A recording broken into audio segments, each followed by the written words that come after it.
السلام عليكم ورحمة الله وبركاته. الحمد لله رب العالمين والآكبة للمتقين والصلاة والسلام على أشرف الأنبياء والمرسلين نبينا محمد ابن عبد الله وآله وأصحابه أجمعين ومن تبعهم بإحسان إلى يوم الدين أما بعد. قال الله تبارك وتعالى في محكم تنزيل العظيم والفرقان المجيد: أعوذ بالله من الشيطان الرجيم. مثل الذين حملوا التوراة ثم لم يحملوها كمثل الحمار يحمل أسفارا بئس مثل القوم الذين كذبوا بآيات الله والله لا يهدي القوم الظالمين. சலவாத்தும் சாந்தியும் சமாதானமும் எம்பெருமானார் முஹம்மது முஸ்தபா ஸல்லல்லாஹு அலைஹி வஸல்லம் அவர்கள் மீதும் அவர்களை அப்படியே பின்பற்றி வாழ்ந்த உத்தம சத்திய சஹாபாக்கள் தபீன்கள் தபோ தபீன்கள் மீதும் இன்னும் இந்த மார்க்கத்திற்காக பாடுபட்ட நல்ல அறிஞர்கள் மீதும் உங்கள் மீதும் என் மீதும் அல்லாஹுவின் சாந்தியும் சமாதானமும் உண்டாகட்டுமாக என்று கூறிய வண்ணம் என் உரையை ஆரம்பம் செய்கின்றேன். அல்லாஹ் சுப்ஹானஹு வ தஆலா குர்ஆனிலே கூறுகின்றான்: மஸலுல் லதீன ஹும்மிலுத் தௌராத் ஸும்ம லம் யஹ்மிலூஹா கமஸலில் ஹிமாரி யஹ்மிலு அஸ்ஃபாரா பிஅஸ மஸலுல் கௌமில் லதீன கஸ்ஸபூ பிஆயாத்தில்லாஹ் வல்லாஹு லா யஹ்தில் கௌமல் ஸாலிமீன். எவர்களுக்கு அல்லாஹ் சுப்ஹானஹு வ தஆலா தௌராத்தை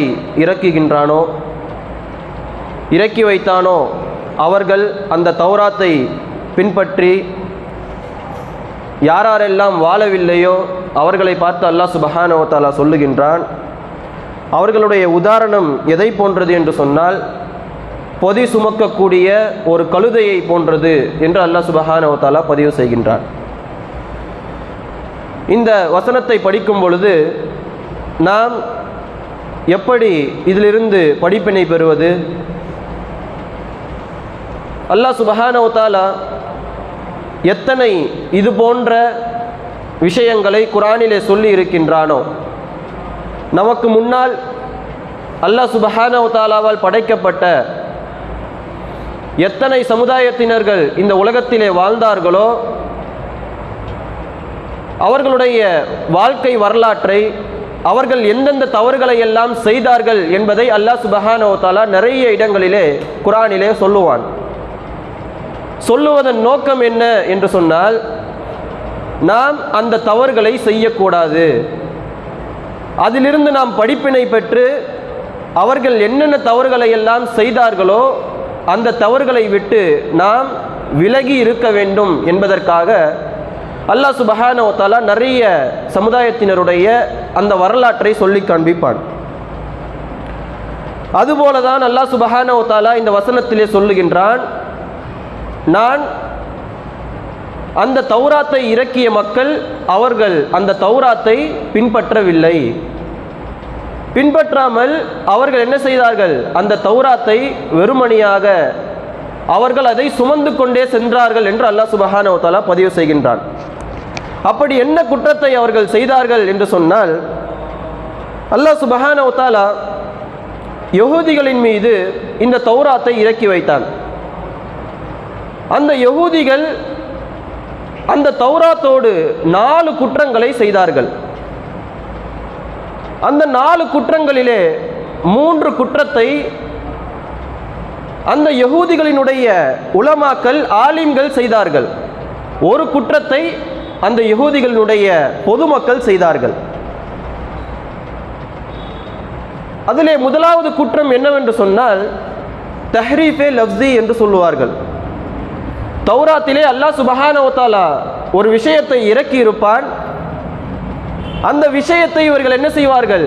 அந்த எழுத்தை எல்லாம் மாற்றிவிட்டு இவர்கள் வேறு எழுத்தை போட்டு வேறு எழுத்தை அங்கே எழுதி வைத்து அதை மக்களுக்கு சென்று சொல்லுவார்கள். இது அவர்களுடைய முதலாவது தவறு. அல்லாஹ் சுப்ஹானஹு வ தஆலா கேட்கின்றான், லிம தல்பிசூனல் ஹக்க பில் பாத்தில், நீங்கள் ஏன் உண்மையோடு பொய்யை கலக்கின்றீர்கள் என்று அல்லாஹ் சுப்ஹானஹு வ தஆலா கேட்கின்றான். இப்படி அவர்கள் அந்த வார்த்தையை மாற்றுவதன் மூலமாக என்ன நடக்கும் என்று சொன்னால், அல்லாஹ் சுப்ஹானஹு வ தஆலா எந்த நோக்கத்தோடு அந்த வசனத்தை இறக்கினானோ அந்த வசனம் மாறி அவர்கள் மக்கள் என்ன செய்வார்கள், வேறு விதமாக அதை புரிந்து கொள்ளுவார்கள். இது முதலாவது குற்றம் அவர்கள் செய்தார்கள். இரண்டாவது குற்றம் என்னவென்று சொன்னால், தஹ்ரீஃபே மானவி, அந்த பொருளை அவர்கள் மாற்றினார்கள். தௌராத்திலே அல்லாஹ் சுப்ஹானஹு வ தஆலா ஒரு வசனத்தை இறக்கியிருப்பான், அதனுடைய பொருள் ஒன்றாக இருக்கும். அந்த ஆலிம்கள் என்ன செய்வார்கள் என்று சொன்னால், அவர்கள் இந்த உலக ஆதாயங்களுக்காக அந்த பொருளை அவர்கள் மாற்றி எழுதுவார்கள். அந்த பொருளை அவர்கள் என்ன செய்வார்கள், அதனுடைய அர்த்தத்தை மாற்றி மக்களுக்கு சொல்லுவார்கள். மூன்றாவது குற்றம் என்ன செய்தார்கள் என்று சொன்னால், கித்மானுல் ஹக், உண்மையை அவர்கள் மறைத்தார்கள். எப்படி மறைத்தார்கள் என்று சொன்னால், அல்லாஹ் சுப்ஹானஹு வ தஆலா ஒரு சட்டத்தை இறக்கி இருப்பான். அந்த சட்டத்தை இவர்கள் எல்லாம் ஒன்று கூடி உட்கார்ந்து பேசி, இந்த சட்டமெல்லாம் இன்றைய காலகட்டத்துக்கு ஒத்து வராது, அதனால் நாம் என்ன செய்வோம், ஒரு சட்டத்தை நாமே ஏற்படுத்துவோம், ஏற்படுத்திவிட்டு அதை மக்களுக்கு சென்று சொல்லுவோம். மக்களுக்கு சென்று என்னவாக சொல்லுவோம், இதுதான் அல்லாஹ் சுப்ஹானஹு வ தஆலா இறக்கிய சட்டம் என்று சொல்லுவோம். அதை தான் அந்த யகூதிகளினுடைய ஆலிம்கள் செய்து கொண்டிருந்தார்கள். புகாரி போன்ற சஹீஹான ஹதீஸ் தொகுப்பிலே வருகின்றது, ரசூலுல்லாஹி ஸல்லல்லாஹு அலைஹி வஸல்லம் அவர்களுடைய காலகட்டத்திலே சில யகூதிகள் என்ன செய்தார்கள் என்று சொன்னால், அந்த சமுதாயத்தில் இருக்கக்கூடிய 2 பேர் அவர்கள் விபச்சாரம் செய்து விடுகின்றார்கள். விபச்சாரம் செய்த அந்த 2 பேரையும் அந்த யகூதிகள் என்ன செய்தார்கள் என்று சொன்னால், ஒரு கழுதையின் மீது ஏற்றி அவர்களுடைய மூஞ்சிலே கருப்பு மையை அவர்கள் பூசிவிட்டார்கள். பூசி அந்த மக்களை, அந்த 2 பேரையும் அந்த மதீனாவினுடைய மாநகரத்திலே அவர்கள் என்ன செய்தார்கள், சுற்றி வந்தார்கள், இவர்கள் விபச்சாரம் செய்து விட்டார்கள் என்று காண்பிப்பதற்காக. இதை பார்த்த ரசூலுல்லாஹி ஸல்லல்லாஹு அலைஹி வஸல்லம் அவர்கள் அந்த யகூதி ஆலிம்களை அழைத்து கேட்கின்றார்கள், அல்லாஹ் சுப்ஹானஹு வ தஆலா என்ன சட்டத்தை தந்திருக்கின்றான், நீங்கள் ஏன் இப்படி செய்கின்றீர்கள் என்று கேட்டதற்கு அந்த யகூதி ஆலிம்கள் சொன்னார்கள், அல்லாஹ் சுப்ஹானஹு வ தஆலா இந்த சட்டத்தை தான் இறக்கி இருக்கின்றான், யார் விபச்சாரம் செய்கின்றார்களோ அவர்களை கழுதையின் மீது ஏற்ற வேண்டும், ஏற்றி அவர்களுடைய மூஞ்சிலே மையை பூசி அவர்களை ஊர் ஊராக சுற்ற வேண்டும், இதுதான் தௌராத்தில் இருக்கக்கூடிய தண்டனை என்று சொன்னார்கள். உடனே ரசூலுல்லாஹி ஸல்லல்லாஹு அலைஹி வஸல்லம் அவர்கள் சொன்னார்கள், உங்களுடைய அந்த தௌராத்தை எடுத்து வாருங்கள் என்று சொல்லி ரசூலுல்லாஹி ஸல்லல்லாஹு அலைஹி வஸல்லம் அவர்களுக்கு படித்து காண்பிக்கப்பட்டது. தௌராத்திலே என்ன வேதனை இருக்கின்றது, என்ன சட்டம் இருக்கின்றது, ஒருவர் விபச்சாரம் செய்துவிட்டால் அவருக்கு என்ன சட்டம் என்ற அந்த செய்தியை தௌராத்திலிருந்து படிக்கின்றார்கள். படிக்கும் பொழுது அந்த சட்டம் வரும் பொழுது அந்த யகூதி ஆலிம்கள் என்ன செய்தார்கள், தங்களுடைய கைகளினால் அதை மறைத்து கொண்டார்கள். மறைத்தவுடன் ரசூலுல்லாஹி ஸல்லல்லாஹு அலைஹி வஸல்லம் அவர்களுக்கு சஹாபாக்கள் சொல்லுகின்றார்கள், யா ரசூலுல்லாஹ், அவர்கள் எதையோ மறைக்கின்றார்கள், அவர்களுடைய கையை நீங்கள் விலக்குமாறு சொல்லுங்கள் என்று சொன்னும் பொழுது ரசூலுல்லாஹி ஸல்லல்லாஹு அலைஹி வஸல்லம் அவர்கள் சொல்லுகின்றார்கள், உங்களுடைய கைகளை விலக்குங்கள் என்று சொல்லி பார்த்தால் அதிலே தெளிவாக இருக்கின்றது, எந்த சட்டம் குர்ஆனிலே இருந்ததோ, யார் ஒருவர் விபச்சாரம் செய்தால் அவரை ரஜம் செய்ய வேண்டும், அவரை கல்லால் அடித்து கொள்ள வேண்டும் என்ற சட்டம் குர்ஆனிலே இருக்கின்றது, அதே சட்டம்தான் தௌராத்திலும் இருந்தது. அந்த சட்டத்தை அவர்கள் என்ன செய்தார்கள், மறைத்தார்கள். இதை பற்றி அந்த யகூதி ஆலிம்களிடத்திலே ரசூலுல்லாஹி ஸல்லல்லாஹு அலைஹி வஸல்லம் அவர்கள் கேட்கின்றார்கள், ஏன் இப்படி செய்தீர்கள், நீங்கள் ஏன் உண்மையை மறைத்தீர்கள் என்று கேட்கும் பொழுது அவர்கள் சொன்னார்கள், அந்த ஆலிம்கள், நாங்கள் அல்லாஹ்வினுடைய சட்டத்தை தான் பின்பற்றி கொண்டிருந்தோம், ஆனால் என்ன செய்ய முடியவில்லை, எங்களால் எங்களுடைய சமுதாயத்தில் இருக்கக்கூடிய பணக்காரர்கள் அவர்கள் விபச்சாரம் செய்தால் இந்த சட்டத்தை எங்களால் என்ன செய்ய முடியவில்லை, அவர்களுக்கு ஏற்ற முடியவில்லை, அவர்களின் மீது இந்த சட்டத்தை எங்களுக்கு சொல்ல முடியவில்லை. அதே ஒரு ஏழை விபச்சாரம் செய்தான் என்று சொன்னால் அவர்களுக்கு எங்களுடைய சட்டத்தை அவன் மீது ஏற்ற முடிந்தது எங்களால். அதனால் நாங்கள் ஒன்று கூடி உட்கார்ந்து நாங்கள் மஷூரா செய்தோம். என்ன மஷூரா?